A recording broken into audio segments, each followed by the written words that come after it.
Welcome back to another episode of The Newman Show. Now, before we move forward, I want to make it clear you will see me rock multiple hats, different colors, different teams. But let's get it straight. I'm a New York Knicks fan. If you haven't noticed yet, I just have a thing for fashion. If the hat looks fire, I'm going to rock it.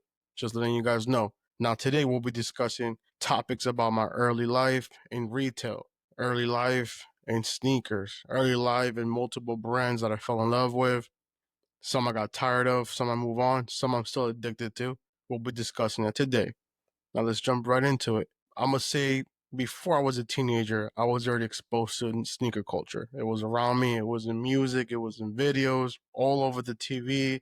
It was amazing. It wasn't until I jumped into my first job. I'm gonna take it back. A lot of you guys may know this or may not know, but there was a store called Hyperactive, aka Jimmy Jazz, aka I believe it was S&D. I don't remember the third store. I know it was Jimmy Jazz, Hyperactive were the main stores, but there was a third store. I used to work there back in times. Now, this was like my last year of high school, I believe. I started working at Hyperactive. The store was located, I believe, in J Street, Brooklyn. It's completely different now. It's not what it used to be. So our store was, I'm gonna say, in the mecca of everything.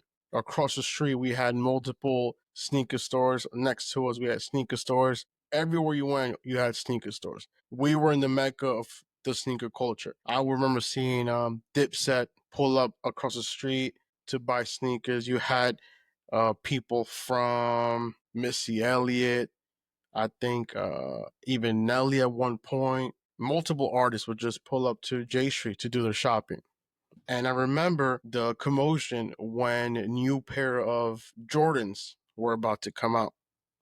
And eventually it hit me. I was like, wait, I have access to these sneakers before they even come out. So at some point, you start falling in love with with the sneakers and the culture and the styles, and then you find yourself buying almost every single pair that came out.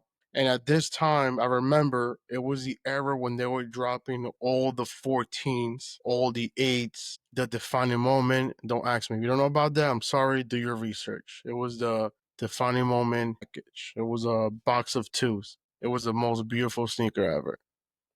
I didn't get my hands on that because me and one of my coworkers, which actually one of my boys, I'm not gonna say his name, have the same size, and we couldn't decide on which pair we wanted if we split. Because at that time, I believe it was like 300 or 320 was the total cost, and at that time that was a lot of money. So because we both wanted the 11s, we said forget it, we ain't doing it. I don't know what was the end game, whether he got it or our customer did, but yes, the defining moments, dope sneakers. I also remember we went through the era of the patent leather uptowns. We had the patent leather Easters, the pan leather World Cup sneakers, the original LeBron James, which I still have somewhere in this house. I had all the World Cup ones, the Easters. I can't think. There's so many of them that I used to wear myself.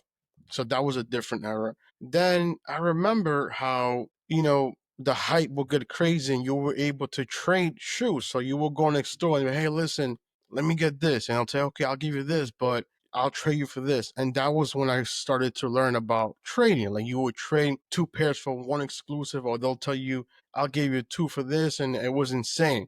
So you see how the culture was getting nuts. And at this time, I remember in my own neighborhood in Queens, we had local sneaker shops. So we were able at this time to still buy sneakers at a retail price. And if I'm not mistaken, dunks were between, I believe, 75 to 85. You were able to get blazers for 75 or 85. And shout out to these stores I'm going to name right now. We had a store in Corona called Secret Society. Now, I will always remember this store because the name, it's literally what it means. It was literally a secret spot that no one would be able to see. It was in the middle of a block. And if I'm mistaken, their first floor was connected with an apartment. And they had a small sneaker spot in the front. And the last pair I got there was the Blazers, vanilla ice cream Blazers. They were royal blue with red. I might still have them. That was the last sneaker pair I got there. And the second store that the dude always hooked me up was store on 82nd Street in Jackson Heights, and it was called Sprint or Sprint 2, something like that. It was almost in the same area where there's a store now. I would go there and I would go crazy. Now, remember, this time there was a sneaker hype, but there was not enough hype that it would be sold out, or it wouldn't cost 2 or 3 times the price. You would just go in there and you would get lucky, or that was cool with the guy. He would call me, or he would like, hey, this came in, you want to come? And he'll put them to the side for me, and I would show up and I would get multiple pairs because it was regular retail price. And I got so many dunks from this store. Even my clothes, I was first put onto like I believe it was like a 10 deep. What else did they have at that time? They had so many brands. The reason why I went there was for sneakers. And as the time went on, I noticed that I had an addiction for sneakers because I would buy sneakers every week. So it went from 5 pairs, 10 pairs, 15 pairs, 20 pairs, 50, 100. At some point, I must have reached around 180 pairs. I have old photos that I have in my room of just laying everything out. And I had so many limited edition dunks that I wish, if I wasn't an idiot, I would have held on to this era and I would have made thousands of dollars. The Huff and Puffs, the Freddy Kruegers, I never got my hands on, but I know someone that did have them that at that time were basically offered to me for zero to nothing, and I passed them on because it wasn't my size. But if I was smart, I would have just bought it and put it away. Sometimes I want to cry about it. I've had all the Easters, whether it's the Easter 180s, Easter patent leathers. I've had the Three Little Bears, Doctor Dooms, so many crazy names, but just to name a few. And that was the beginning of the obsession with dunk. Now, of course, I had multiple pair of Jordans, but Jordan was always an era that never went away. It was just depending on what drop was coming out or what colors were coming out, because there was many years where colors that were released were terrible, or it was just numbers that we didn't want. But going back to dunks, yes, I'm an idiot. If I would have kept most of the dunks that I had back then and sold them now, I probably would have made 40, 50 grand off just a few pairs that I sold. And I recently sold, I'm going to say 2 years ago, early on Poshmark. And I know that guy got me because I was like, I don't need this. It's just taking up space. I'm never going to wear this again. And I just started selling them. And it wasn't until recently that I'm like, I'll go back on StockX or I go on GOAT and I check the prices. I'm like, God damn, I got fucked. Staying with the culture in general. So that was my beginning to addiction of sneakers. And it reached a point, I'm telling you, maybe around 180, maybe more.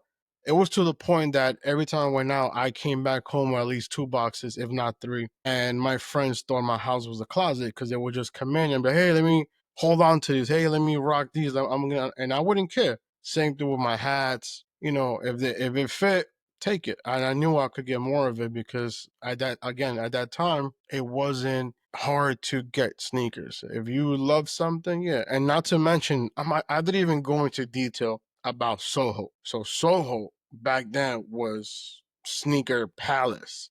And that's the name of the store, I believe. There were sneaker shops everywhere. Now, Soho was my last option. If I couldn't find any in Queens locally, I would go to Soho, but then you have to pay a little bit more. But they had sneaker stores everywhere. I know you came over that train, whether it was Prince Street, Spring Street, it was sneaker paradise everywhere. And at that time, I started getting into clothing.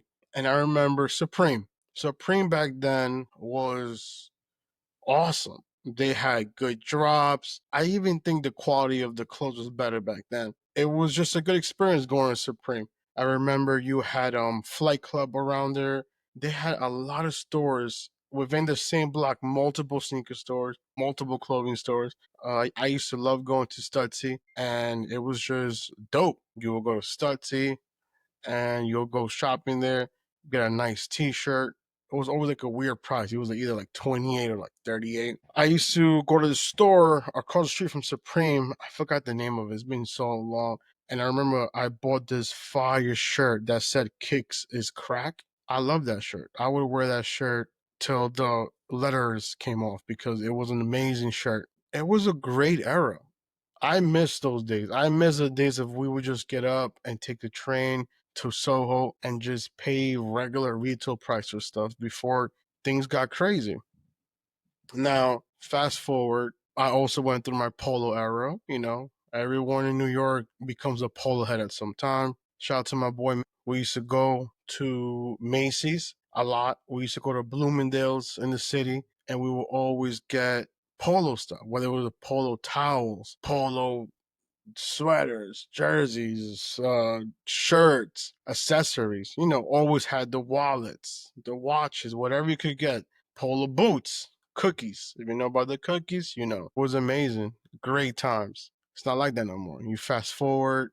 Now you have a lot of big collabos. Supreme does big collabos with North Face, Timberland. They're not as dope like they used to be. I'll be very honest. And I'm still highly into fashion. Going into what I'm addicted to now. Sneakers, not as much because I have so many of them. I like to rotate. Once in a while, if I see a very old pair of something that I need, I'll get it. I think the last pair I got was a pair of New Balances because it was a collab with Kith. Now, that is my next topic. Kith was introduced to me years ago by my sister, and that was like a new drug to me because I fell in love with the culture of Kith overall. I got a shirt and the quality was amazing. It was from a Monday drop, I believe. I always check the tag, I look at the back, I see everything, and I saw that it was made in Peru. I was born in Peru, so I know quality when it comes to like cotton, heavy cotton, and I was blown. I was like, wow, great price, great shirt. And then I started doing my research, looking up Kith. At that time, they only had, I think, like one store, maybe two stores, but they were consistent. They dropped good merch Mondays. Then they had the treats, Kith treats on the weekends, and I became addicted. It started with Kith treats. Every time it came out, I got something. I have all the boxes, and next thing you know, they go on this era of movies, and they start dropping movies like Goodfellas. I have Goodfellas up here.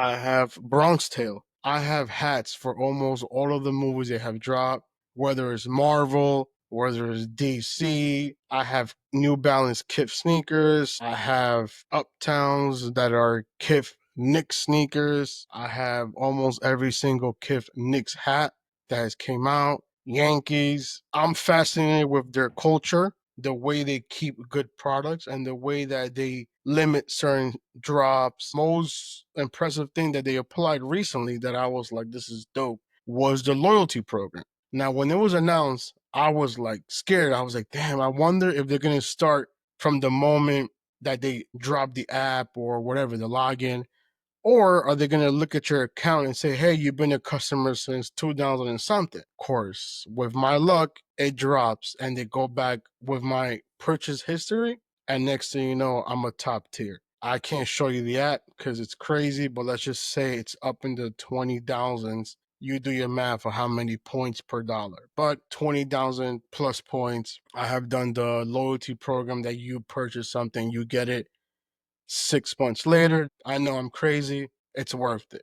Dope, funky colors. Not everybody's into the colors, but again, it'd be one of one. I love it. Fire. Now they also have dope collab for kids. Who wouldn't want to dress their kids in good quality clothes? Yeah, it's a little pricey. I get it, but it will last. Again, it's fire. If your kids love Disney or Marvel, wherever it is, they drop collabos and it's really great quality. Now, I love their hats. They drop the type of style hats that I like, the way it fits, whether it's New Era or other brands. They also do drops with special pins according to the collabo.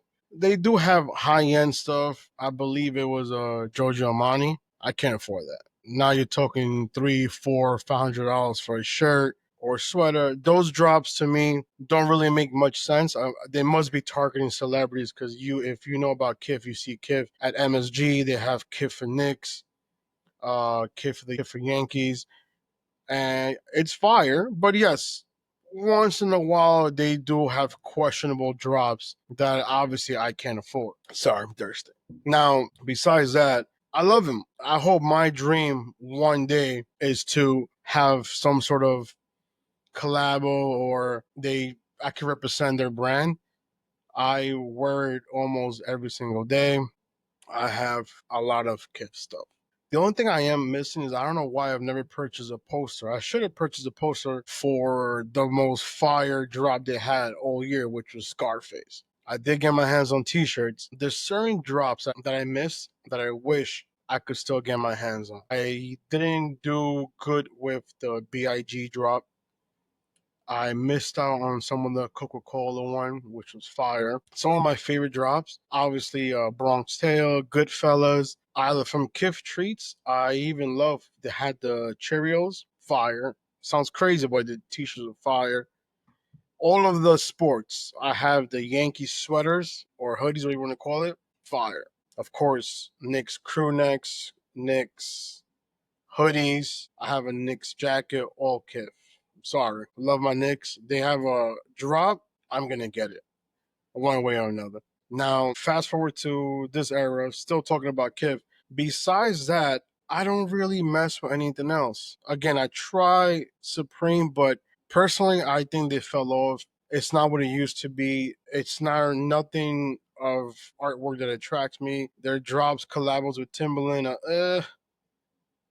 North Face, again, questionable. Luckily, with the Kith website, it's very simple. You could check out through the app. They have every method of checking out. And my best, I have it linked with my shop account. So everything is safe. I literally just add to cart, confirm that I'm human and not an ET, and I could check out right away.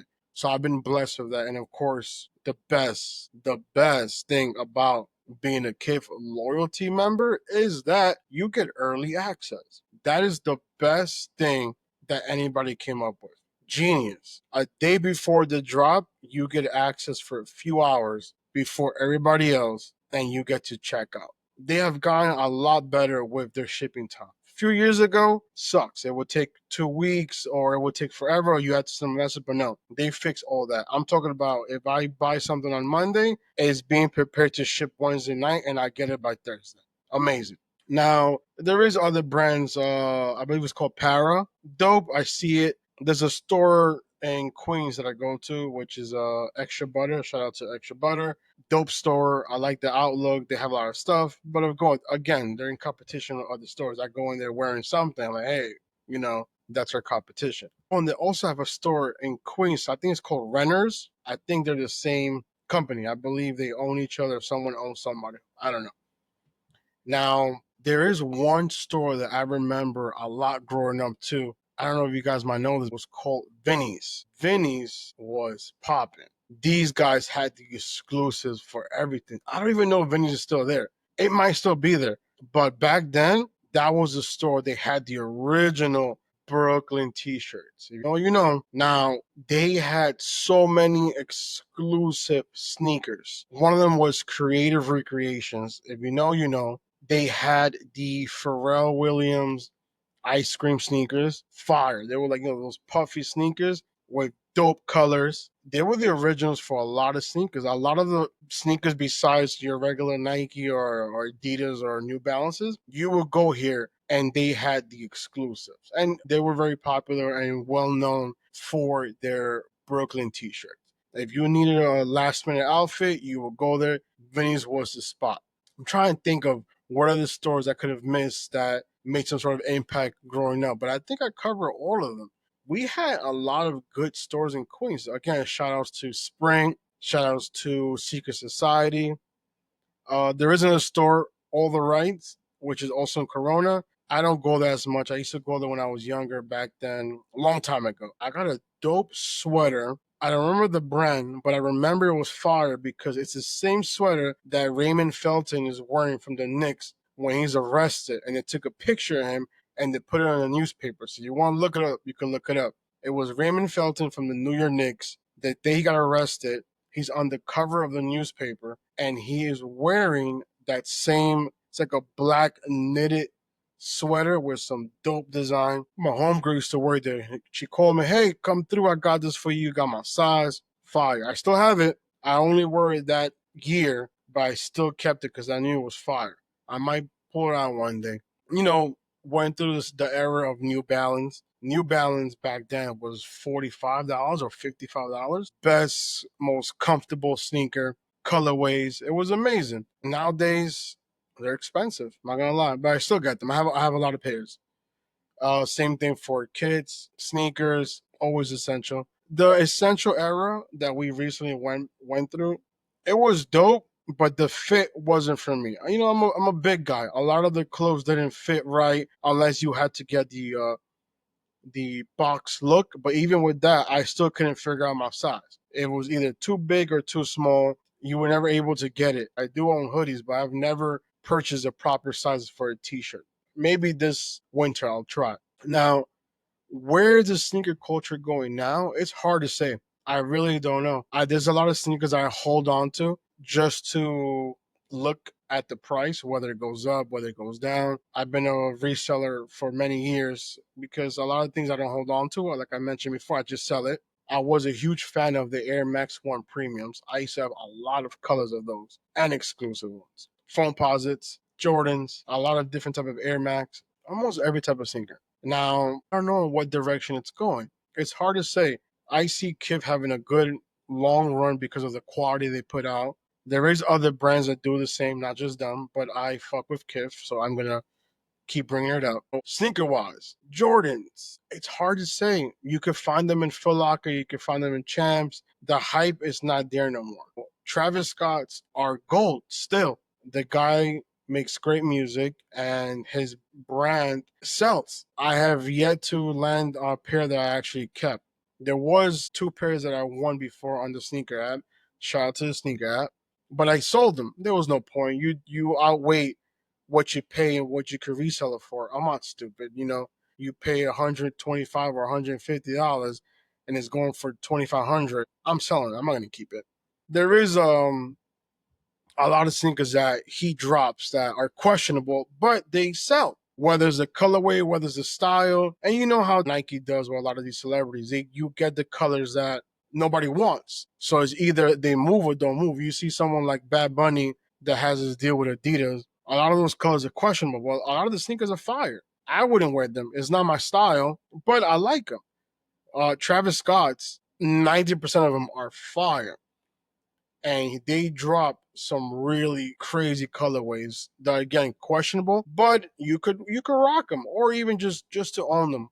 I think they're fine. But besides Travis Scott, of course, Yeezys came and went, had a good run. There's still one pair that I've never owned that I still want, which is the Wave Runners. One day I might get them. I have hopes that the price will one day drop below $300 and I will click checkout. Till then, I'm not doing it. Hey, and I had no problem with Kanye. Yeah, he's fucking crazy, so they say. Or maybe he's sane and we're crazy. In this era, who knows? But the sneakers are fire. I can't talk about clothing because I never got to the clothes, whether it was Yeezy and the Gap collab or Balenciaga. Never got into it. But sneakers, yes, I own a lot of sneakers. A lot of it is Yeezys. I have a whole closet full of them. Besides that, again, I see sneaker culture. Let's see what happens. Things are always moving in the right direction. I will not say it's dead, but again, any comments, any stories you want to share with me about sneakers, please don't stall to hit me up. I will put down my links. You can find me on TikTok. You can find me on Instagram. You can find me on YouTube. You can find me in all podcast platforms. I will keep doing this every week. I will drop an episode by Friday. There's more to come. Again, much love.